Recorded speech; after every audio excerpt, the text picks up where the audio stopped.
नमो भगवते वासुदेवाय।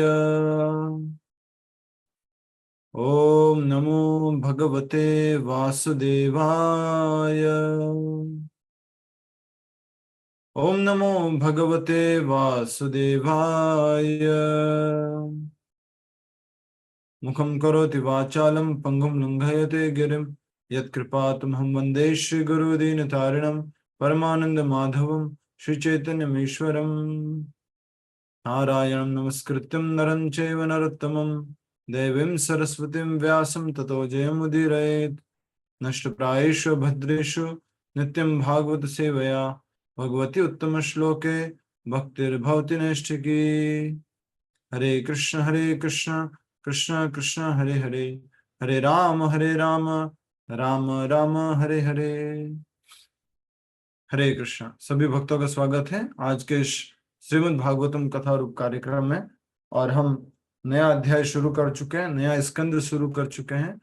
और ये नया स्कंद पांचवा स्कंद है, जो ओरिजिनल भागवत महापुराण जो ग्रंथ है उसके अंदर, और जो हम श्रीमद् भागवत कथा रूप कर रहे हैं उसमें ये 22वां अध्याय है, जो कि हमने इसको नंबर दिया है, हमने ही नंबर दिया है क्योंकि इसमें नंबर नहीं लिखा हुआ है। आप सबने नंबर दे दिया है, 22 नंबर, ठीक है। और हमने देखा कि सुखदेव गोस्वामी जी से श्रीमद् भागवत कथा सुन रहे परीक्षित महाराज के मन में प्रश्न आया। प्रश्न इसलिए आया क्योंकि सुखदेव गोस्वामी जी ने कहा था कि जो उत्तानपाद थे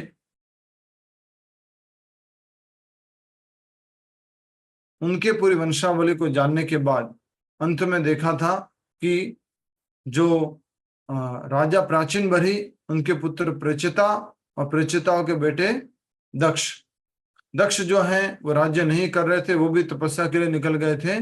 तो अब स्वयं भुव मनु को, जो कि देख सकते हैं कि कितने पीढ़ी ऊपर थे, उनके मन में इच्छा होती है कि अब राज्य भार कौन संभालेगा। तो सुखदेव गोस्वामी जी ने बताया कि अब राज्यभार संभालने के लिए वापस आए वो थे प्रियव्रत महाराज, जो कि नारद मुनि के शिष्य थे, नारद मुनि के गाइडेंस में थे, आत्म साक्षात्कार प्राप्त कर चुके थे। और वापस वो जो है राज्य संभालने के लिए इधर अपने राज्य में आए, जो कि कहाँ पर तपस्या कर रहे थे? मंदराचल पर्वत पर। मंदराचल पर्वत कौन सा पर्वत? गंधमादन पर्वत पर। जी जी माता जी, जी माता जी। गंधमादन पर्वत पर जो तपस्या कर रहे थे वो आए और उन्होंने राज्यभार संभालना शुरू किया।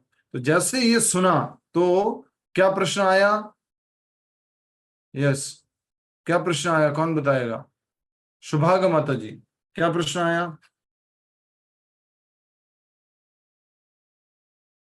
माइक अनम्यूट करके बोल सकते हैं? यस। ये गृहस्थ आश्रम में जा रहे हैं तो ये किस तरह से भक्ति बंधन जो कि भौतिक बंधन में बांधने वाला है और आध्यात्मिक जीवन को भी बांधने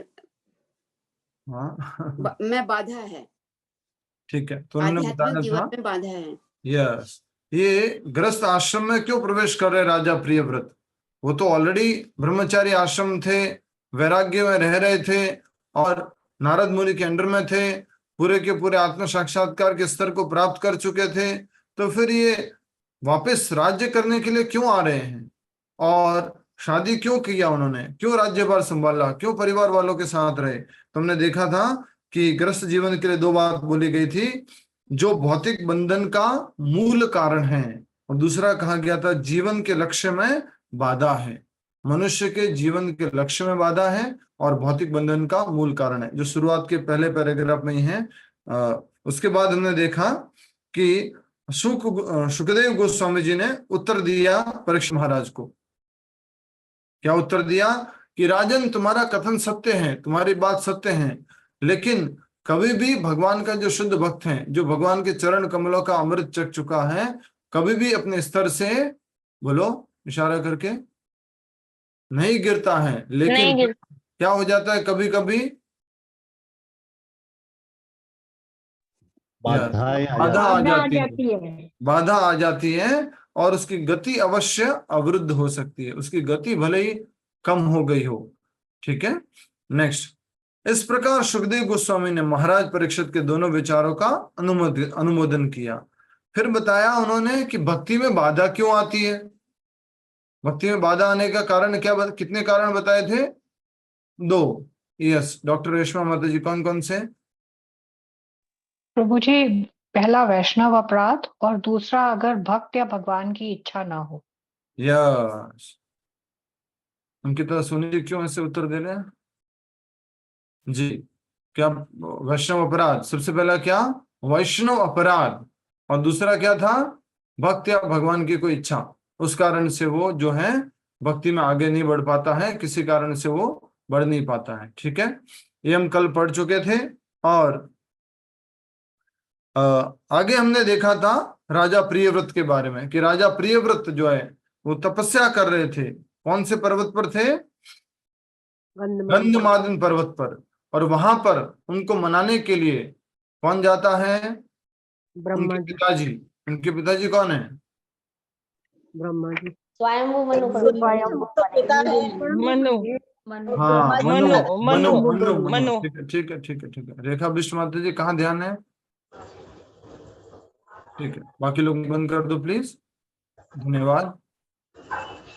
पुष्पा माता जी, माइक का ध्यान रखा करो। पुष्पा सुकृति प्रभु जी के जो मदर है, ध्यान रखा करो। और बंद कर दिया, हमारी तरफ से बंद कर दिया।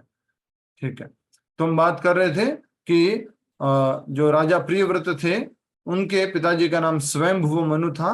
और वो खुद राजा प्रियव्रत को बुलाने के लिए जाते हैं, क्योंकि राज्यभार संभालने वाला कोई नहीं होता है गंधमादन पर्वत पर। लेकिन प्रियव्रत महाराज को जब ये प्रपोजल दिया जाता है तो वो मना कर देते हैं, मुझे ये राज्य सुख, पृथ्वी पर राज्य आदि नहीं चाहिए, मना कर देते हैं, आराम से उनको मना कर देते हैं। तो फिर वो निराश हो जाते हैं और उनके भी पिताजी आ जाते हैं मनाने के लिए। हाँ? वो कौन आए उनके पिताजी? ब्रह्मा जी।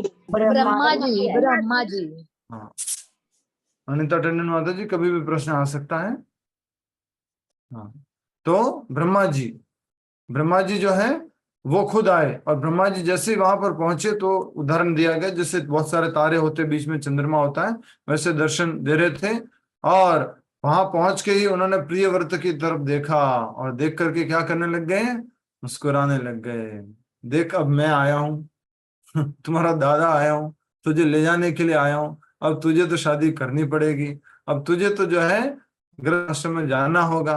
ये सब बातों के पीछे राजा प्रियव्रत को मालूम था और ब्रह्मा जी को भी मालूम था। ब्रह्मा जी भी उनको क्यों भक्ति के रास्ते से उनको डाइवर्ट करेंगे या उनको बाधा बनेंगे, तो ब्रह्मा जी को क्या यकीन था? यस, ब्रह्मा जी को क्या यकीन? राजभार है। तो कभी भी भक्ति पथ से विचलित नहीं होगा। हाँ, भक्ति मार्ग से कभी भी ये विचलित नहीं होगा, इसलिए ये शादी भी करेंगे तो भी भक्ति करते रहेंगे। तो ये प्रश्न जो हमारे मन में आता है उसका उत्तर स्वयं यहाँ पर दिया गया है। ठीक है, यहां तक हमने देख लिया था कि वहां पे सारे देवतागण थे, ऋषि मुनिगण थे, शिव जी थे, ब्रह्मा जी थे और सब लोग थे। और ब्रह्मा जी जो करुणा भरे नेत्रों से मुस्कुराने लगे, यह इंगित करता था कि यद्यपि प्रियव्रत ग्रस्त आश्रम में प्रवेश करके पृथ्वी पर राज्य करने के लिए विश्वस्त विश्वस्त करेंगे, परंतु उन्हें पूरा विश्वास था कि राज्य करने के लिए विश्वस्त करेंगे पूरा, कि उनका पोता कभी भी भक्ति पथ से विचलित नहीं होगा। इस प्रकार ब्रह्मा जी उनसे बात करने लगते हैं और ब्रह्मा जी उनसे बहुत सारी अलग अलग प्रकार की बातें कहते हैं। कौन सी बात कहते हैं ब्रह्मा जी? एक बहुत इंपॉर्टेंट बात कहते हैं ब्रह्मा जी, कौन बताएगा?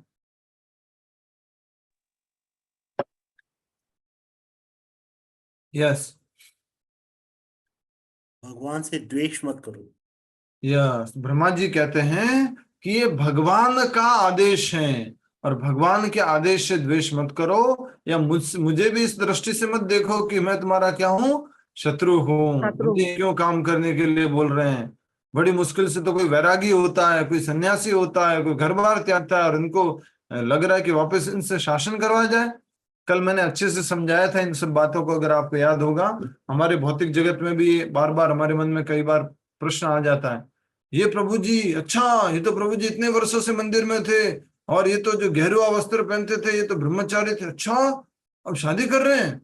वास्तव में अच्छा, तो उस प्रकार से ऐसा कैसे हो सकता है? उस सब प्रश्नों का उत्तर देते हुए सुखदेव गोस्वामी जी ने समझाया है, और ब्रह्मा जी जो है वो राजा परीक्षित को समझा रहे हैं। और हमने ये भी देख लिया था कि पूर्ण पुरुषोत्तम भगवान जो है उनके नियंत्रण में ब्रह्मा जी, शिव जी आदि देवता गण आदि सब लोग कार्य करते हैं। तो हे प्रियव्रत, हमें उनकी आज्ञा का पालन करना चाहिए। यहां तक कर लिया था ना? यहीं से करना है। हे राजकुमार, यदि कोई आत्मनियंत्रित नहीं हो, या जी इसके जी, अगले यहीं वाला? से है, यहीं से है प्रभु जी। ठीक है। इसको भी तो नहीं ब्रह्मा है। जी कह रहे हैं, हे राजकुमार, यदि कोई व्यक्ति आत्मनियंत्रित नहीं है तो उसे भौतिक बंधन से भयभीत होना चाहिए। ऐसा व्यक्ति चाहे एकांत जंगलों में ही क्यों न चला जाए, क्योंकि 5 इंद्रियों और मन रूपी 6 पत्नियां उसके साथ रहती हैं, वह वैराग्य का पालन नहीं कर सकता। बहुत सुंदर उदाहरण दिया गया है। ये वो उदाहरण है जिसको समझने में हमें भी बहुत समय लग गया था। थोड़ा सा समझिएगा इस बात को। आदमी ऑलरेडी एक पत्नी के साथ में रहता है, और वो पत्नी कौन है? आदमी हमेशा एक पत्नी के बुद्धि साथ में रहना। बुद्धि बुद्धि। बुद्धि तो है ही है, जो हमने पुरंजन की कथा में समझा था। इन जनरल, साधारणतया मन कौन है? मन। मन। और उस मन के साथ में, उस पत्नी के साथ में उसके क्या है? नखरे भी हैं। और नखरे कितने? 5। और उस 5 नखरों के साथ में कितनी सारे नखरे बन जाते, इच्छाएं बन जाती है, बहुत ज्यादा, अनगिनत। तो ऑलरेडी एक आदमी है, उसकी पत्नी है मन, और मन के भी बहुत सारे, और बहुत सारे मन के इच्छाएं रहती है, ये करना है वो करना है, अर्थात पत्नी की बहुत सारी इच्छा होती है। तो कई बार ऐसा बताया गया है आचार्यों ने कि भाई तू शादी क्यों कर रहा है, क्यों शादी करना चाहता है? ऑलरेडी जो तू जब पैदा हुआ तो तेरी शादी तो हो गई थी। किसके साथ? इस मन के साथ। तो इसको तो संभाल पा नहीं रहा, इसके बाद में तू एक और लेके आएगा, और वो जो है उसको तू कैसे संभालेगा? तो इस प्रकार से जो है बहुत ही सुंदर तरीके से ब्रह्मा जी प्रियव्रत महाराज को कह रहे हैं, तुम क्या समझ रहे हो कि तुम्हारी पत्नियां नहीं है? तुम्हारी पत्नी है, और ये कौन है? 6 पत्नियां है टोटल। 5 इंद्रिया और 6ठा मन। कल में भी रहोगे तो ये तो तुम्हारे हमेशा साथ में रहेगी रहेगी, और इनकी संगति तो तुम करते ही होंगे, इनकी बातें तो तुम मानते ही होंगे। इस तरह से ब्रह्मा जी उनको समझाने की कोशिश कर रहे हैं। हे राजकुमार, यदि कोई व्यक्ति आत्मनियंत्रित नहीं है, अर्थात उसने अपनी इंद्रियों पर क्या नहीं कर रखा है? नियंत्रण। ठीक है। अगर कोई व्यक्ति आत्मनियंत्रित नहीं है तो उसे भौतिक बंधन से भयभीत होना चाहिए, क्योंकि इंद्रिया किस में लगेगी? इंद्रिय भोग में। और जैसे इंद्रिया इंद्रिय भोग में लगती है तो क्या लग जाता है? बोलो बोलो बोलो। अभी एक लाइन लिखवाई थी 2 दिन पहले, 2 दिन पहले लिखवाई थी। कौन पढ़ के बताएगा? 2 दिन पहले एक लाइन लिखवाई थी। यस, हरे कृष्णा, कृपया करके पढ़ के बताइए जिनको मैं पहले। बोलूं प्रभु जी? जो आत्मा इंद्रिय भोग के कार्य में रत रहकर जन्म मृत्यु के चक्कर में बंधा रहेगा। शुरू से बोलिए, थोड़ा आवाज ठीक नहीं आया था, बोलिए। जीव आत्मा इंद्रिय भोग के कार्य में रत रहकर जन्म मृत्यु के चक्कर में बंधा रहेगा। या जीवात्मा इंद्रिय भोग के कार्यों में रत रहकर जन्म मृत्यु के चक्र में बंधा रहेगा। लेकिन जीवात्मा अगर कृष्ण भावनामृत के कार्य करेंगे, आत्मा के कार्य करेंगे, तो क्या होगा? बंधन से मुक्त हो जाएगा, कभी बंधन में नहीं आएगा। तो ये बहुत ही महत्वपूर्ण बात यहाँ पर बताई जा रही है स्वयं ब्रह्मा जी द्वारा, कि जिस व्यक्ति की इंद्रियां नियंत्रित नहीं है, आत्मनियंत्रित नहीं है, हाँ, भौतिक बंधन से उसको डर लगना चाहिए कि अब तो मैं गया काम से, अब तो मैं और बंधन में चला जाऊंगा। ऐसा व्यक्ति चाहे एकांत जंगलों में ही क्यों न जाए, क्योंकि 5 इंद्रियों और मन रूपी 6 पत्नियां उसके साथ रहती हैं, वह वैराग्य का पालन नहीं कर सकता। जिसके इंद्रिया क्या नहीं है? नियंत्रित नहीं है, वो वैराग्य का पालन नहीं कर सकता। अब इसको और थोड़ा सा समझ लो। कोई ब्रह्मचारी आश्रम में रह ले या कोई सन्यास आश्रम में रह ले, हाँ, कपड़े सन्यासी के पहन ले, कपड़े ब्रह्मचारी के पहन ले, लेकिन अगर इंद्रियां उसकी नियंत्रण में नहीं है तो क्या है, वो पत्नी के साथ ही रह रहा है, अर्थात इंद्रिय भोग में लिप्त है।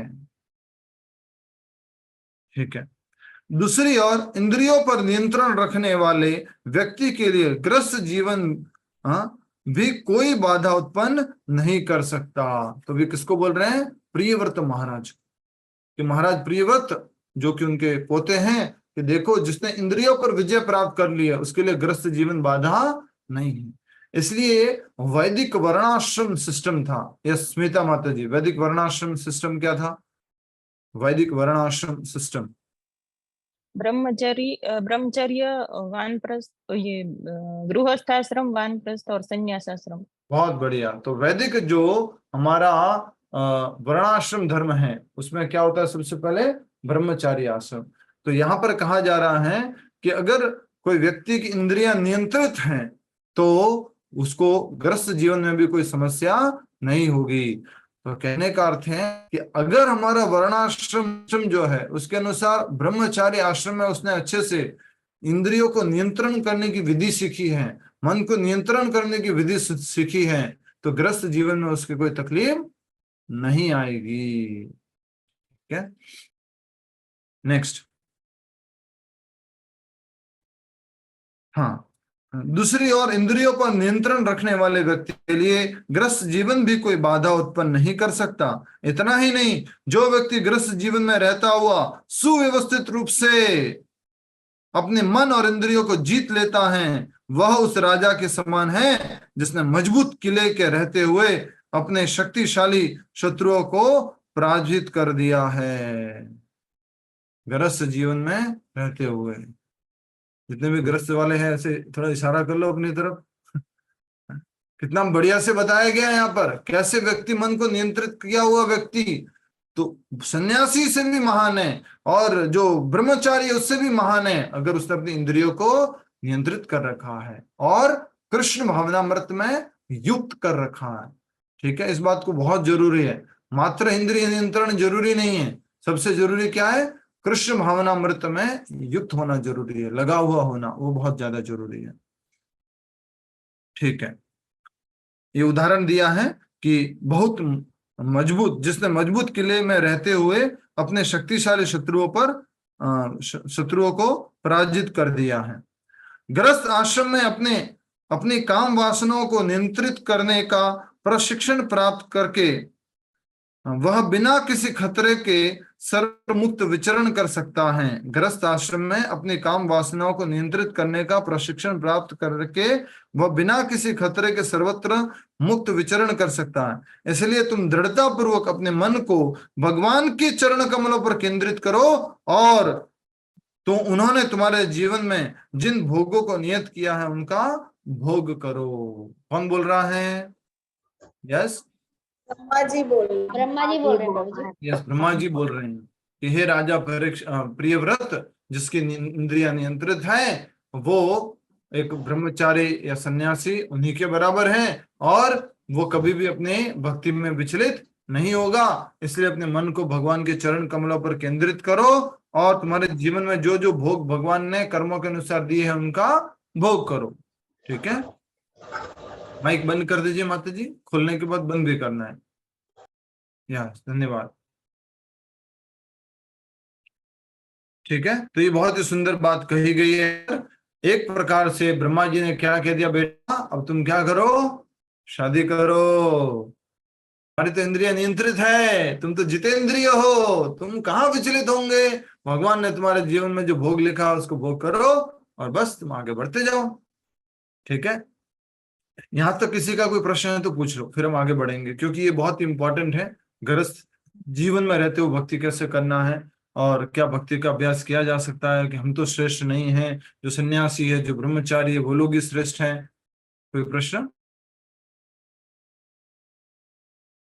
ठीक है, आगे बढ़ेंगे। अपने दादाजी शब्दों का मान रखते हुए प्रियव्रत ने ब्रह्मा जी को प्रणाम किया और आदर पूर्वक उनके आदेश को स्वीकार किया।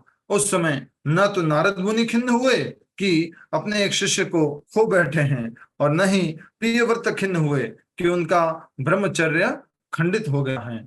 उनके मनों में ब्रह्मा जी के प्रति द्वेष की कोई भावना नहीं थी। वे भली भांति जानते थे कि किस प्रकार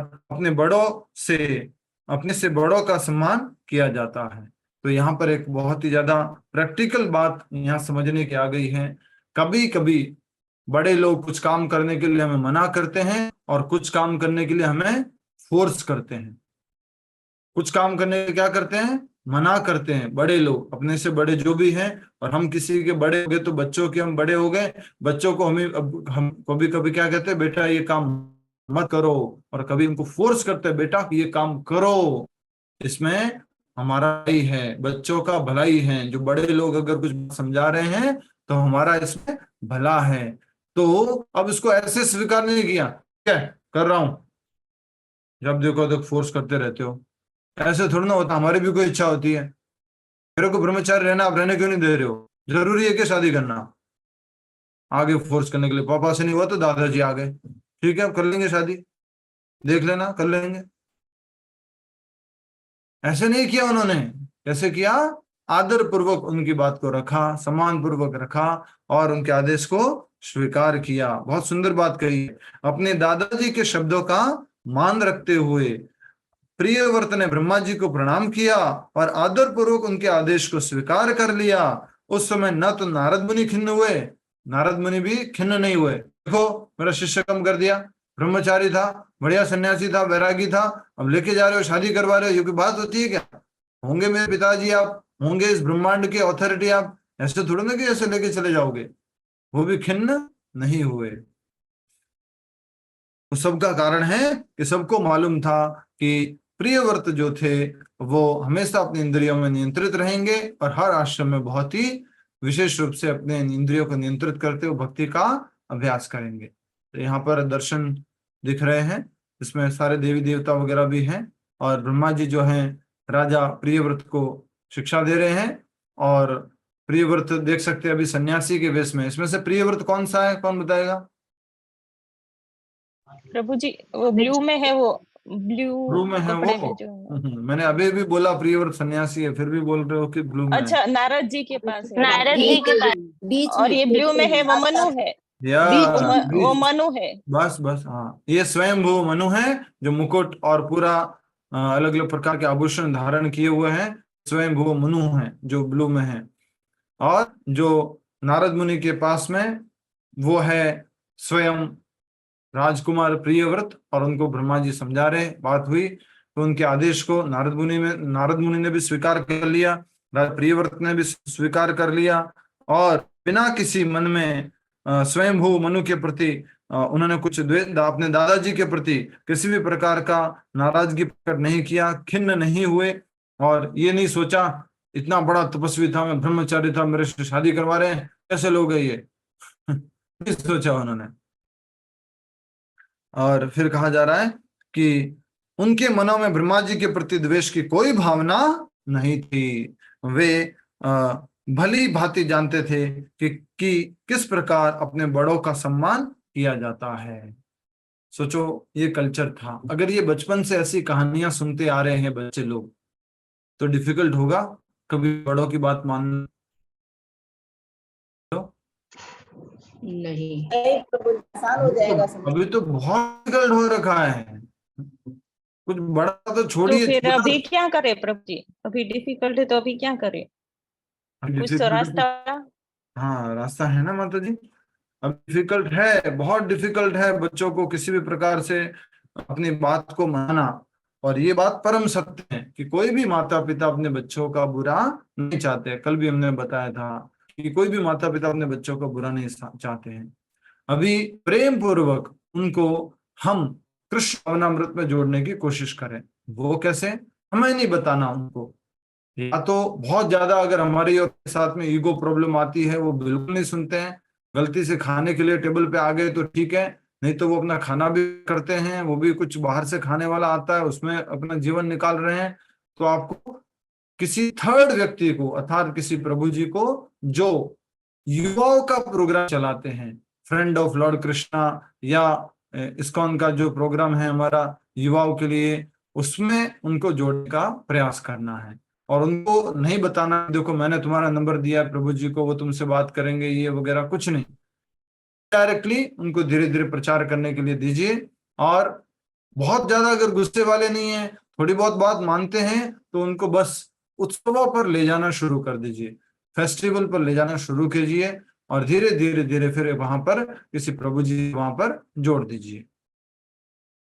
ठीक है, बहुत मुश्किल है, बड़ी विडंबना है, हमारी गलती है, इसलिए वो हमें अब पड़ रही है। हमने तो सिखाया नहीं, हमने ट्रेनिंग दी नहीं, और अब क्या हो रही है, वो हमारे ऊपर भारी पड़ रही है। एक छोटी आपको बात बताता हूँ मैं आपको, फिर आगे बढ़ते हैं। एक वीडियो आया था हमारे पास, उस वीडियो में क्या था कि पिताजी और उसकी मम्मी, बेटा छोटा सा 1 साल का 2 साल का 2 साल का बच्चा होगा, तो पिताजी जो है जब भी फ्री होते हैं जो है तुरंत मोबाइल लेके बैठ जाते हैं, जब भी कुछ होता है मोबाइल लेके बैठ जाते हैं, मोबाइल पे बात करते रहते हैं। और माँ भी जो है किचन में काम कर रही है, मोबाइल देख रही है, और उधर उधर थोड़ा सा काम कर रही है, बच्चों को थोड़ा बहुत इधर कर रही है, बच्चे को मोबाइल दे देती है। तो देखा जा रहा है उस वीडियो के अंदर कि बच्चा जो 5 साल की उम्र तक में जनरली वो क्या करता है, नकल मारता है। क्या करता है बोलो बच्चा? नकल मारता है प्रभु जी। नकल मारता है। तो उस वीडियो में देखा गया कि वो बच्चा बिल्कुल भी पढ़ाई करने को तैयार नहीं है। उसको जो भी किताब लेके जबरदस्ती टीचर पढ़ाने की कोशिश करते हैं, उसको क्या याद आता है? मोबाइल, टैबलेट, आईपैड, ये वो। उसने क्या देखा बचपन से? मोबाइल। मम्मी पापा खाना खा रहे हैं, मम्मी पापा कैसे खाना रखें? सामने टीवी चल रहा है या एक हाथ में मोबाइल है। फिर बच्चे को भी क्या चाहिए? मेरे सामने भी रखो। उस प्रकार से वो बच्चा सीख गया। फिर एक दूसरा वीडियो दिखाया गया उसकी तुलना में। उसमें क्या था कि माता पिता जो है उस बच्चे के सामने, खास करके बच्चे के सामने, हमेशा किताब लेके बैठ जाते, बुक रीडिंग करते, जब भी कुछ हो किताब लेके बैठते, घर में प्रवेश करते, जूते बाहर उतारते, हाथ मुंह धोते, फिर अंदर आते, और सोने से पहले भी भगवान को नमस्कार करते, उठते ही भगवान को नमस्कार करते, मंदिर पे जाते, और क्या कहते हैं, हमेशा मतलब मोबाइल तो टच ही नहीं करते थे, मोबाइल को ऐसे उसके सामने साइड में फेंकते थे। मोबाइल क्या है, इम्पोर्टेंट है, गीता भागवतम। इन रियलिटी वो ऐसे करते थे, और प्रसाद पाने से पहले भी हाथ जोड़ते थे। इस प्रकार से उस वीडियो में देखा गया, उस व्यक्ति, उस बच्चे के पास मोबाइल भी रखा हुआ है, टैबलेट भी रखा हुआ है, लेकिन वो भी अपनी ड्राइंग क्या लेके आता है? ड्राइंग की बुक लेके आता है, की बुक लेके आता है। उसको समझ में आ रहा है बच्चे क्या करते हैं? कॉपी करते हैं, नकल करते थे प्रभु जी। आजकल के माँ बाप, बच्चे छोटे होते हैं तो क्या सोचते हैं, इनको तो कुछ समझ में आ नहीं रहा कि हम पार्टी कर लें या दारू पी लें या मस्ती कर लें या घूमने चले जाए या मूवी देख लें, इनको क्या समझ में आएगा? सब कुछ उनके दिमाग में इंप्रेशंस जा रहे हैं। उनके सामने झगड़े कर, हस्बैंड वाइफ जोर से लड़ाई कर रहे हैं, सब उनके दिमाग में जा रहा है। ये बहुत बढ़िया वैदिक टेक्निक थी, संस्कार दिए जाते हैं। आज ही हमारा एक इंटरव्यू था ऑनलाइन, ये जो यूट्यूब वाले लोग आते हैं, तो उसमें उन्होंने पूछा कि प्रभु जी बचपन कैसे संस्कार दिए जाए, और संस्कार काम आते हैं क्या? अभी तो ठीक है बच्चे आपके साथ में है तब तक तो अच्छे से रहते हैं, उसके बाद बाहर चले जाएंगे, संस्कार पालन नहीं करते। तो मैंने उनको बोला नहीं, ये संस्कार वो है जो मैग्नेट के जैसे है। अभी जो है मैग्नेट जो होता है, उस मैग्नेट के ऊपर थोड़ी सी परत आ गई है, धूल जम गई है। जब वो बाहर चला गया है, तो घर में था तब तो सारे संस्कार फॉलो करता था, बाहर चला गया तो थोड़ी सी उसके ऊपर परत आ गई है। हाँ, पर जैसे ही ये मैग्नेट दूसरे मैग्नेट के संपर्क में आएगा, और दूसरा मैग्नेट क्या है? जो बचपन में उसने संस्कार सीखा था उससे रिलेटेड काम, जब वो उसके ऐसी एसोसिएशन में आएगा, भक्ति के एसोसिएशन में आएगा, ऐसे वातावरण में आएगा, तो ऑटोमेटिकली ये क्या हो जाएगा? खींचा चला जाएगा। या समझ में आ रहा है आपको? तो ये संस्कार कभी भी जो है व्यर्थ में नहीं जाते हैं। कितने लोग महसूस किए अपने जीवन में कि बचपन में मैं ठीक था, संस्कारवान था, रास्ते में इधर उधर बहुत भटक गया, आकर्षित हो गया, कॉलेज वगैरह में या जॉब वगैरह में बहुत गलत काम किए, फिर मेरे संस्कारों ने मुझे अपनी तरफ खींच लिया। कितने लोग महसूस करते हैं?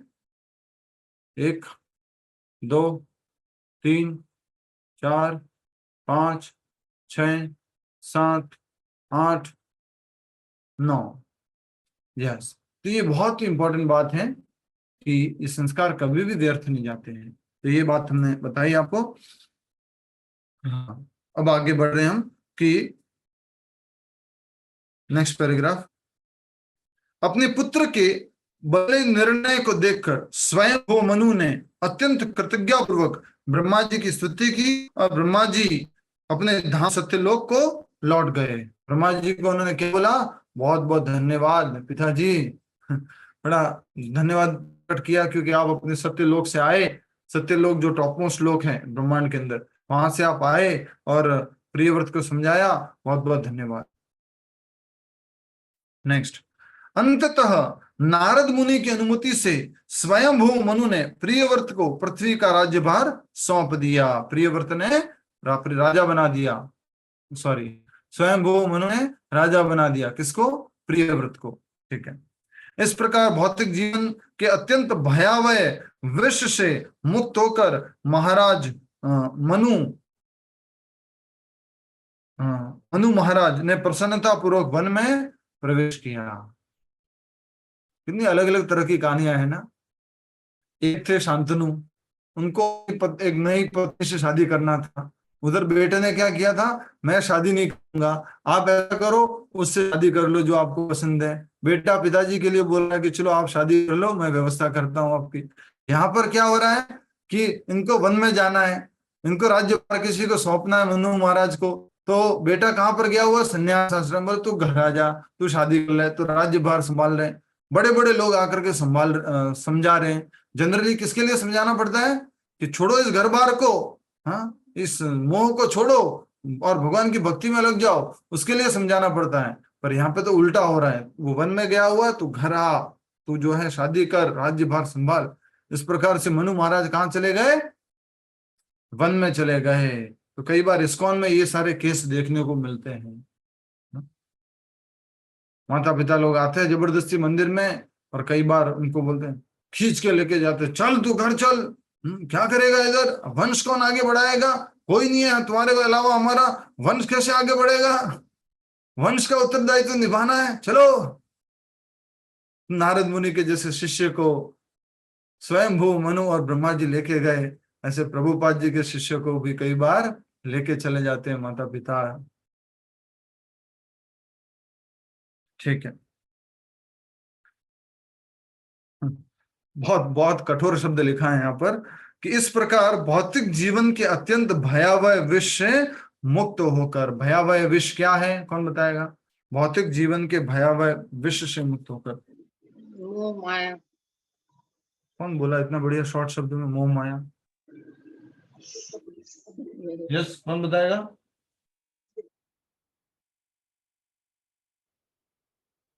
बताइए, जल्दी बताओ, समय कम है। जन्म मृत्यु जरा व्याधि। हाँ, लिखा हुआ है सामने, बताइए। सांसारिक बंधन। सांसारिक बंधनों से बहुत यह सांसारिक बंधन अर्थात ये बंधन कैसा होता है कि अभी ये भी करना है, अभी ये भी करना है, अभी ये भी करना है। सोचो कितना बड़ा बंधन लगा हुआ था मनु महाराज के ऊपर। मनु महाराज के पुत्र कौन? उत्तानपाद। उत्तानपाद के पुत्र कौन?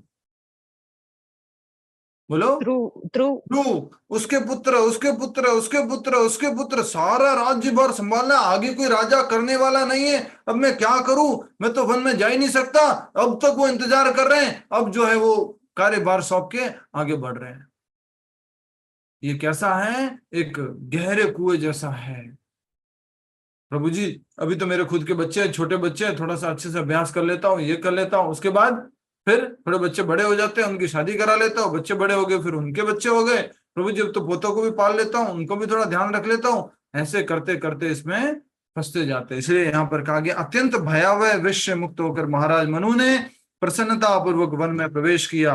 घर लौटकर प्रियव्रत ने प्रजापति विश्वकर्मा की पुत्री बरिष्मति से विवाह किया और उसके गर्भ में अग्निध्र सहित 10 पुत्र तथा एक कन्या को जन्म दिया।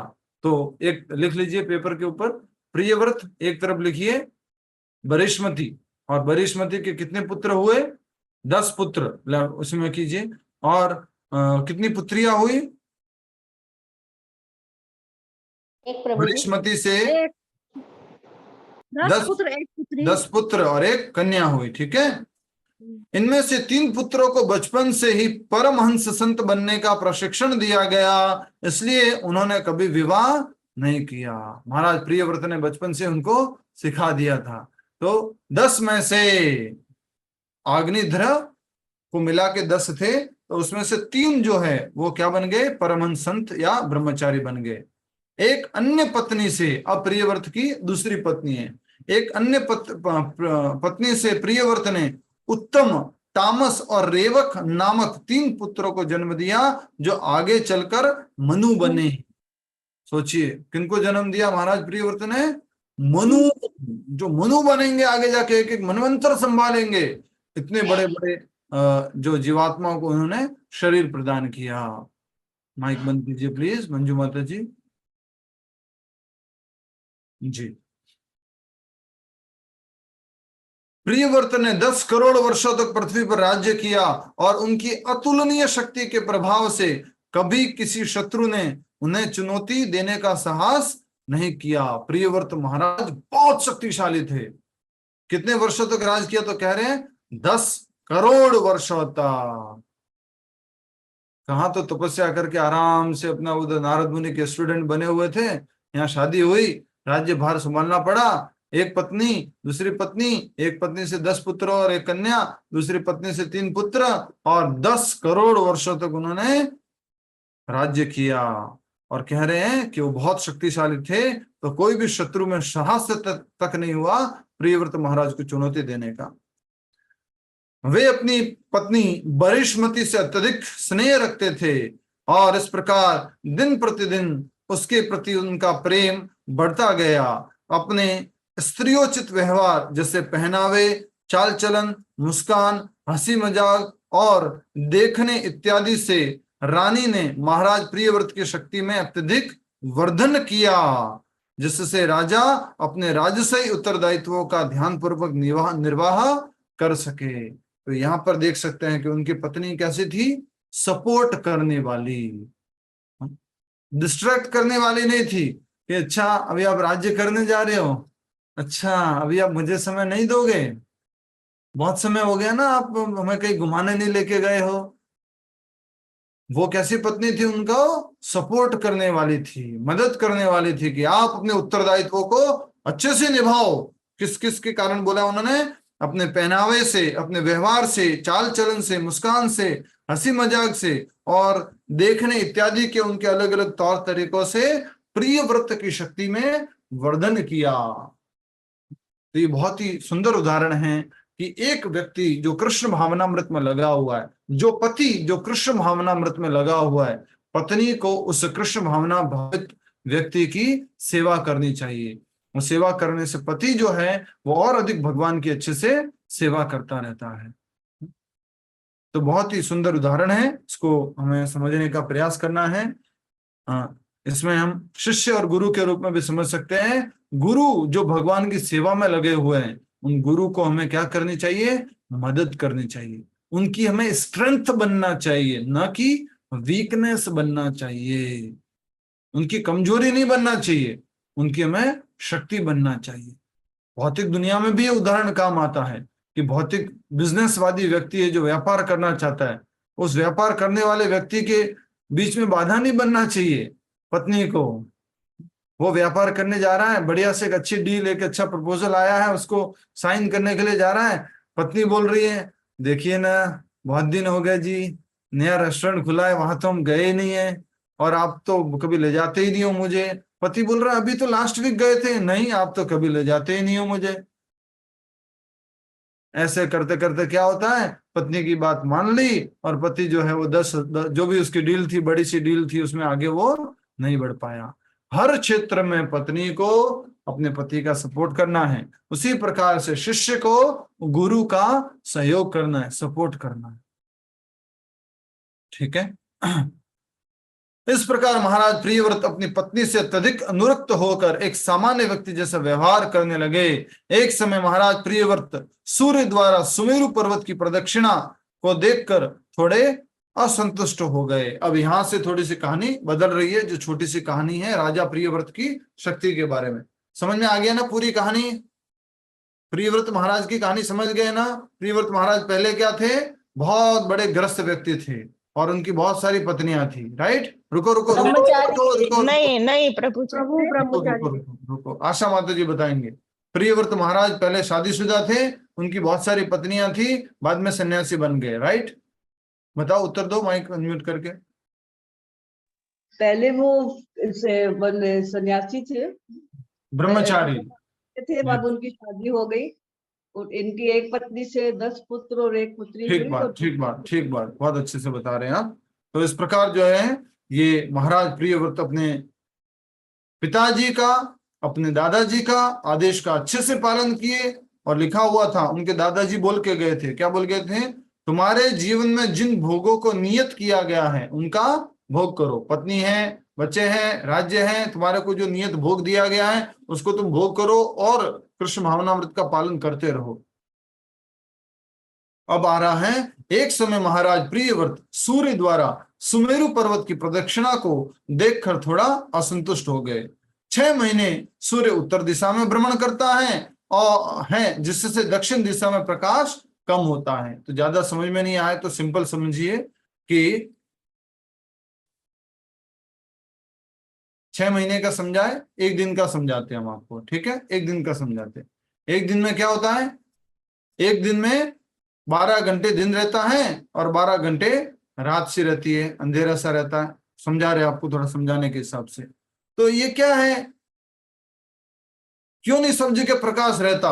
एक जगह अंधेरा, एक जगह रात्रि, एक जगह रात्रि, एक जगह अंधेरा, ये ऐसा क्यों हो रहा है? ऐसा नहीं होना चाहिए। प्रियव्रत महाराज के मन में ऐसा आया। अब थोड़ा सा बड़े रूप में समझिए इसको, जैसे कि अमेरिका आदि में या भारत में जो हम देख सकते हैं, थोड़ा सा समझने के सब थोड़ा सा ही समझ सकते हैं, क्योंकि पृथ्वी का ही भाग इसलिए ज्यादा समझ में नहीं आएगा। कि हम देखते हैं वहां पर क्या हो जाता है, समय परिवर्तित हो जाता है। समझ रहे आप? दिन बहुत बड़ा हो जाता है, रात कम हो जाती है।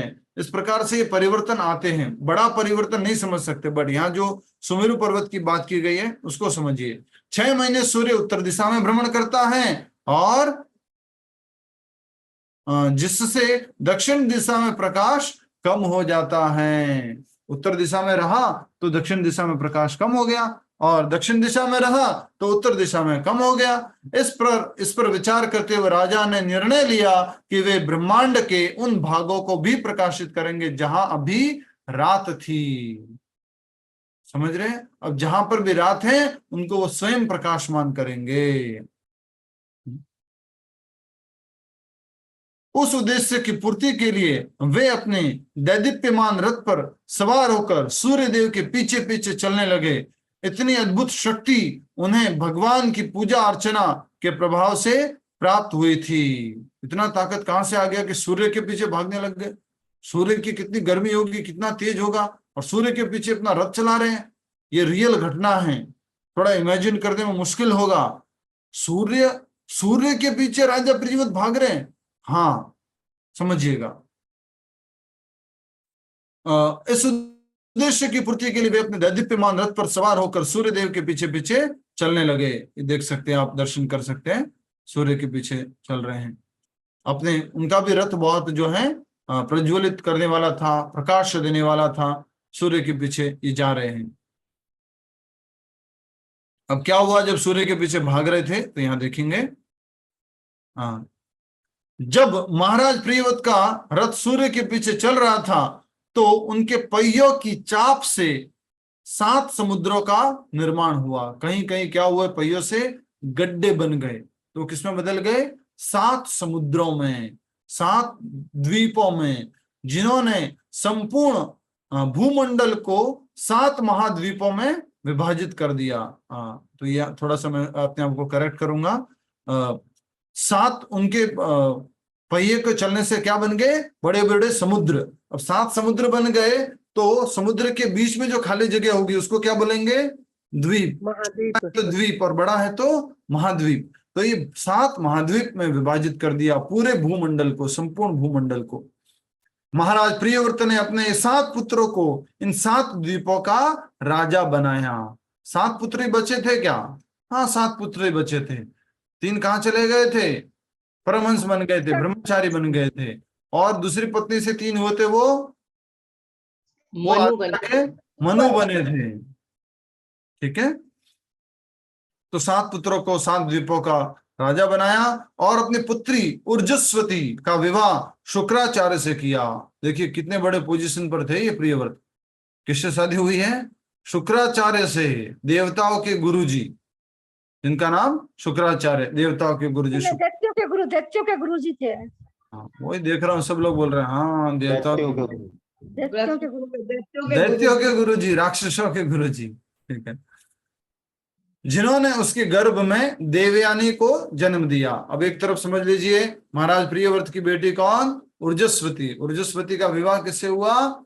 शुक्राचार्य से। शुक्राचार्य और ऊर्जस्वती से एक बेटी का जन्म हुआ जिसका नाम क्या था? देवयानी। अभी आगे पूरा भूगोल आने वाला है। कैसे भूगोल आने वाला है कि अमेरिका क्या है, दूसरा जगह क्या है, ये पूरा भूमंडल में अलग अलग कैसे विभाजित हुआ है, सब आगे आने वाला है। अपनी पूरी शक्ति तथा प्रभाव से समस्त भौतिक ऐश्वर्य का उपभोग करने के पश्चात महाराज प्रियव्रत अपने जीवन पर विचार करने लगे। एक समय था जब श्री नारद मुनि के चरण कमलों पर स्वयं को समर्पित करके वे कृष्ण भक्ति के पथ पर दृढ़ता में स्थित थे, परंतु आज वे राज्य, प्रशासन तथा ग्रस्त जीवन के उत्तरदायित्वों से बंध कर अपने उस पथ से दूर हो गए हैं। एक समय तो था कि सीधा डायरेक्टली भगवान की सेवा में लगे हुए, अभी भी भगवान की सेवा में लगे हुए, ये याद बात को समझना। और अभी कैसी सेवा में लगे हुए? इनडायरेक्टली भगवान की सेवा में लगे हुए।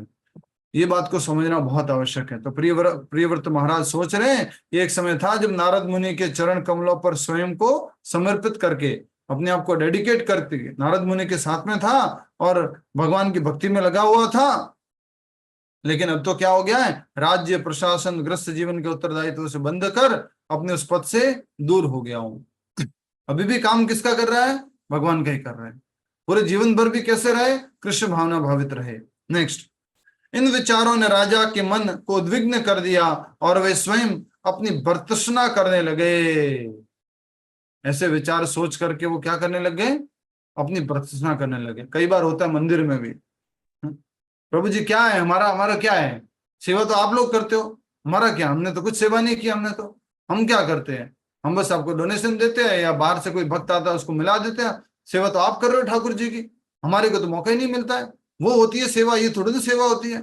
ऐसा करके क्या होता है, कई बार हम भी सोचते हैं और अपने आप के ऊपर क्या मतलब है, कोई सेवा नहीं है, ये कोई सेवा है क्या? बाहर रिसेप्शन पे बैठ जाओ, तिलक लगा लो, ये कोई सेवा है?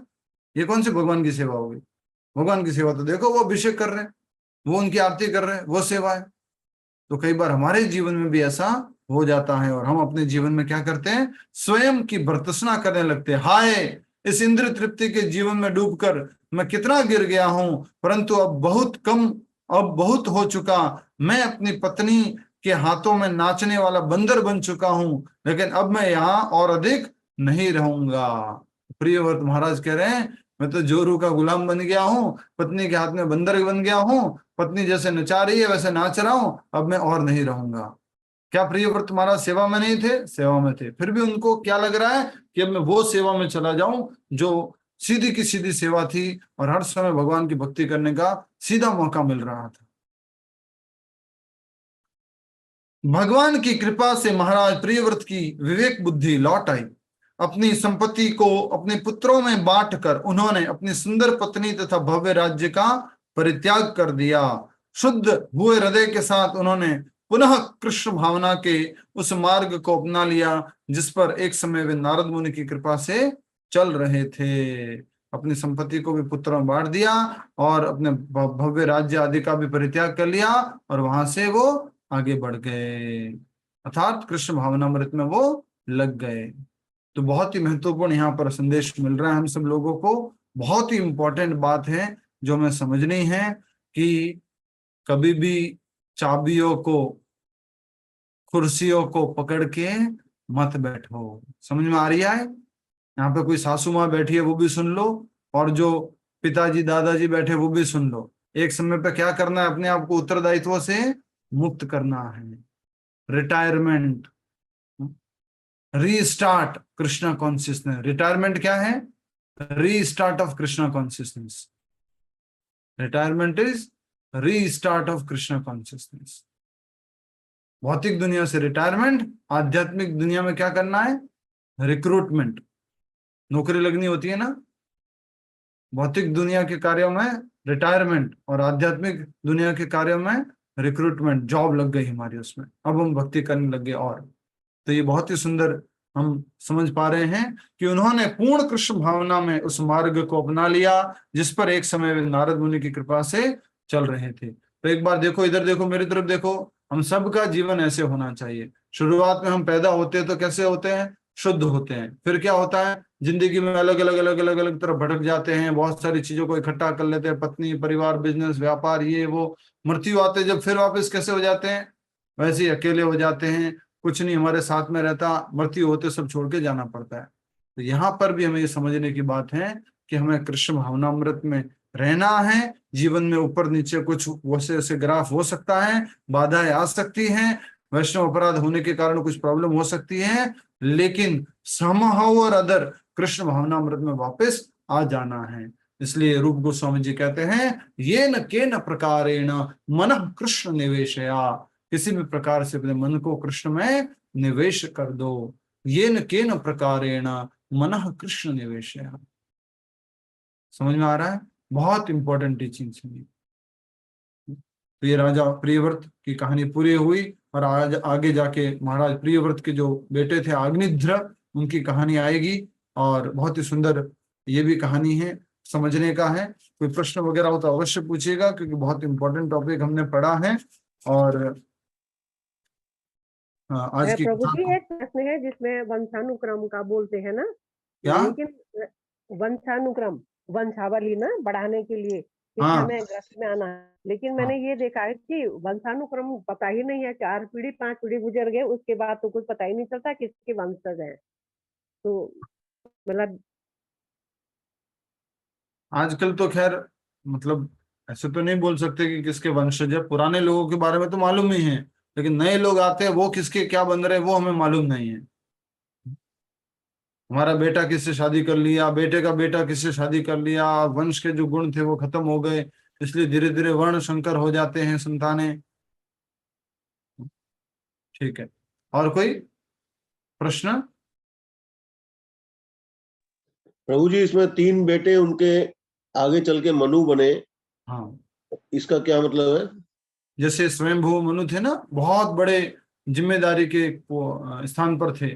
तो जो काल चक्र की गणना है, उस काल चक्र की गणना में जो एक मनु का जो टाइम पीरियड होता है, तो एक एक मनु को, एक 3 पुत्र में से एक एक पुत्र एक एक समय को समय के राजा बने। एक समय तक, इतने समय तक उन्होंने राज्यभार संभाला। और ये राजा प्रियव्रत अपनी पत्नी को क्यों छोड़ के चले गए? हाँ। उनको भी साथ में आते, वो इतनी सपोर्टिव थी।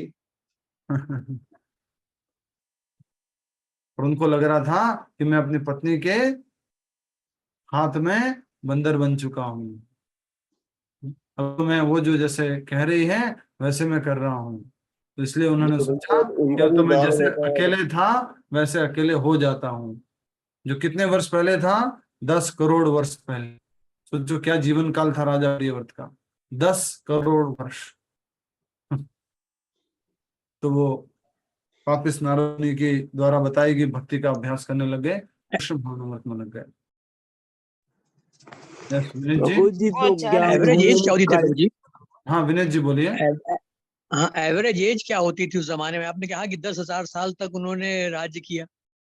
10 करोड़ वर्षों तक। हाँ, 10 करोड़ वर्ष, तो मतलब ये तो आदमी की उम्र क्या होती थी कि जो 10 करोड़ वर्ष तक राज्य करता रहा वो? मिनिमम उम्र उस टाइम में समझने के लिए बस समझ सकते हैं वो कितनी थी। हाँ, 10 crore. Minimum 1 lakh minimum years. तो 1 लाख वर्ष। नहीं तो, लेकिन वो तो 10 करोड़ तक तो उन्होंने राजी किया।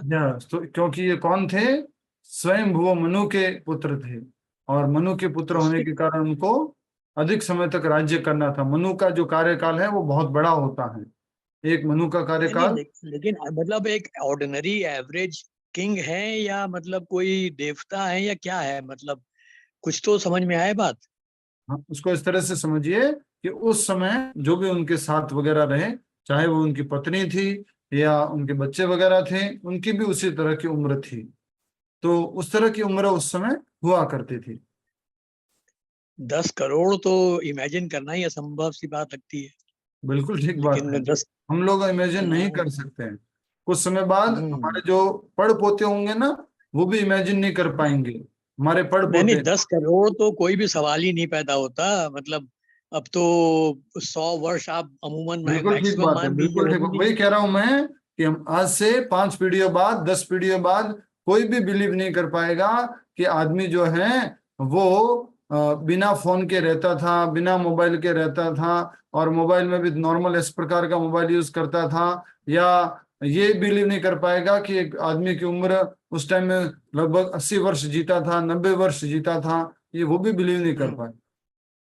तो हम मतलब भौतिक 10 दृष्टि से एवरेज। अपने अपने एक्सपीरियंस को अगर हम उससे कनेक्ट करके देखेंगे तो हम इसको माइथोलॉजी बोलेंगे। इसलिए पूरी दुनिया के लोगों ने, बड़े बड़े साइंटिस्टों ने अपना तार्किक दिमाग लगा करके इन सब ग्रंथों को क्या बोल दिया है? माइथोलॉजी, झूठा बोल दिया है, किसी ने मन गढ़ंत कहानी बनाई है। तो ये सत्य बात नहीं है, ये वास्तव में ऐसी घटनाएं हुई हैं। और आप आगे जब डिटेल में, आपके पास खुद के पास भागवत पड़ी हुई है, थोड़ा इंटरेस्टिंगली हाँ भागवत, उसमें ये हम तो कथा रूप पढ़ रहे हैं, आपके पास जो भागवत है उसमें डिटेल में है, तो उसमें आप अच्छे से समझ पाएंगे कि जम्मू द्वीप क्या है। ये प्रियव्रत महाराज रथ चला रहे थे तो 7 खड्डे हो गए, उससे 7 समुद्र बन गए, और फिर 7 महाद्वीप बन गए। ये 7 महाद्वीप क्या है, पूरा एकदम भूगोल समझाया हुआ है, आपको बड़ा इंटरेस्ट आएगा। अच्छा, चलिए। प्रभु जी, ये साइंटिस्ट तो, दूध का समुद्र, घी का समुद्र, ये सब है ना ये यस, ये लक्षद्वीप में, और ये सब, लक्षद्वीप। हाँ ये सब मेरू पर्वत और ये सब उससे रिलेटेड सारी चीजें चर्चाएं आती हैं।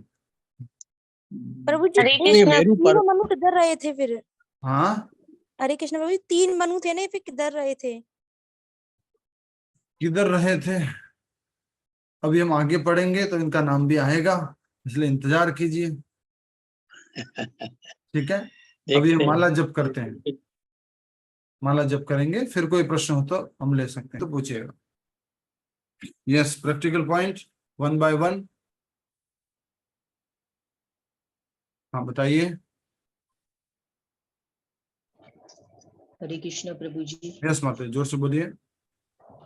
प्रभु जी, हमें बड़े लोगों का आदेश का पालन करना चाहिए, या जो वो कार्य हमारे हित में कहें उसे हमें बिना किसी वो जो भी कहेंगे वो कार्य हमारे हित में ही होगा, अगर वो वैदिक नियमानुसार, अगर वो भगवान के आदेशानुसार अपना जीवन जी रहे हैं तो सब कुछ हमारे हित में ही होगा। इसलिए हमें उनका सम्मान पूर्वक आदेश, आदर, सम्मान पूर्वक उनके आदेश को मानना चाहिए। नेक्स्ट। हरे कृष्ण।